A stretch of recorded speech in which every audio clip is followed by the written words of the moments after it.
ఇంకా నయం.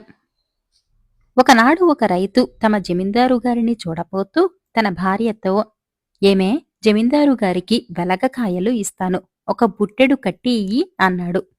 ఆయనకు వెలగకాయలెందుకు, అత్తిపళ్ళు బాగా కాశాయి, తీసుకుపోయి ఇస్తే తింటారు అని రైతు భార్య ఒక బుట్ట నిండా అత్తిపళ్ళు పెట్టి భర్తకు ఇచ్చింది.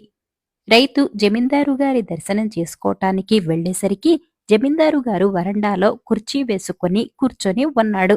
అత్తిపళ్ళ బుట్టను జమీందారుగారి పక్కనే పెట్టి రైతు చేతులు కట్టుకుని ఎదురుగా నిలబడ్డాడు.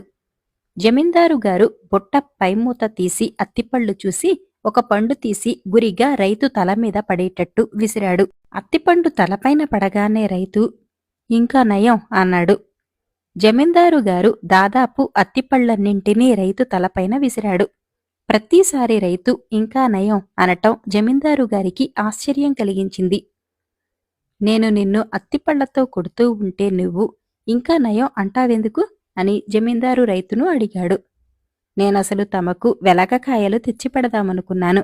పుణ్యాత్మురాలు నా భార్య వెలగకాయలు వద్దని అత్తిపళ్ళు కట్టి ఇచ్చింది. అదృష్టవంతుణ్ణి కదా అన్నాడు రైతు.